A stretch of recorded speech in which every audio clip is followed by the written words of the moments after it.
Itegeko rya 2018 ryerekeye kurwanya ruswa rigaragaza ibihano bingana ku wariye ruswa y'amafaranga make n'uwariye ruswa y'amafaranga menshi. Uko yaba ingana kose uyihamijwe n'urukiko ahanishwa igifungo kirenze imyaka 5 ariko kitarenze imyaka 7 n'ihazabu y'amafaranga y'u Rwanda yikubye inshuro kuva kuri 3 kugeza kuri 5 z'agaciro k'indonke yasabwe cyangwa yakiriwe. Abasesengura ibijyanye n'amategeko bagaragaza ko nubwo guhana kimwe abariye ruswa hatitawe ku ngano y'amafaranga biri mu mugambi wo guhashya ruswa, ku rundi ruhande ngo inzego bireba zikuriye gutangira gusuzuma niba mu guhana bakoze ibyaha bya ruswa hatagendera ku ngano y'amafaranga umuntu yatse nk'uko mu bindi bihugu bimeze. John Mudakikwa ni umunyamategeko akaba ayobora umuryango Serura uharanira kugira igihugu kigendera ku mategeko.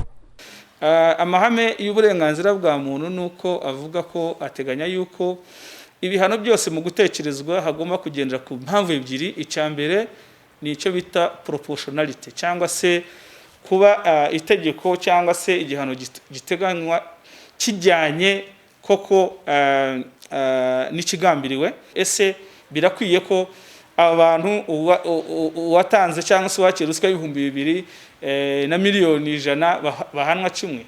Ibyo ndumva ari deba nziza, cyane cyane ko ibihugu bitandukanye, amategeko atandukanye mu bihugu bitandukanye usanga kuri iyo ngingo bayifata ku buryo butandukanye. Hari aho usanga bashyiraho ibihano byihariye ku byaha bya ruswa bijyanye na ruswa yatanze cyangwa yakiriwe.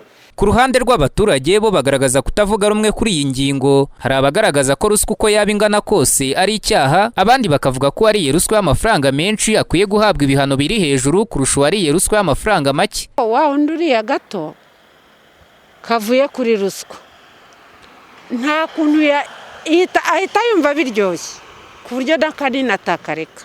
Uwariye ruswa nyinshi yahanwa bakurikije ko yariye ruswa nyinshi, uwariye ntoya nawe yahanwa bakurikije ko yariye ruswa ntoya, kuko amategeko ntago arenganya abaturage. Uwariye rero ruswa y'ibihumbi 2 n'uwariye ruswa ya miliyoni 2 bose ni abanyabyaha. Urwego rw'umuvunyi ari narwo rwego rwa leta rwahawe inshingano yo gukumira no kurwanya ruswa rusa n'urwemera ishingiro ry'igitekerezo cy'uko wariye ruswa y'amafaranga make adakwiye guhanwa kimwe n'uwariye y'amafaranga menshi. Icyakora ngo ibi bisaba ko abantu babijyaho impaka ngo ari nazo zashingirwaho havugururwa itegeko. Mukama Abasi ni umuvunyi wungirije ushinzwe gukumira no kurwanya ruswa. Dufashe ngo noneho ngo abifi binini tubishakire wenda imyaka myinshi paraporo y'abatoye amafaranga by'abatari byiza. Itegeko rigomba kuba common ku bantu, rigomba kuba rimwe ku bantu bose, ahubwo bigatandukana jiste nk'uko mubivuga. Wundi watwaye ibyo miliyari 10 n'ubute yafungwa imyaka nka wundi watwaye ibihumbi 5. Nibyo muvuga nizo muhinga z'abaturage. So ibyo ni ibitekerezo ugomba gutekereza no kuganira, cyane ko iyo abantu baganiriye abajya muri compromis, wenda abashinzwe inteko ishinga amategeko bakareba n'abatora amategeko bakareba ese kuko amategeko yacu agenda avugururwa bitewe n'inyungu cyo tubona yakemura icyo twifuza gukemura.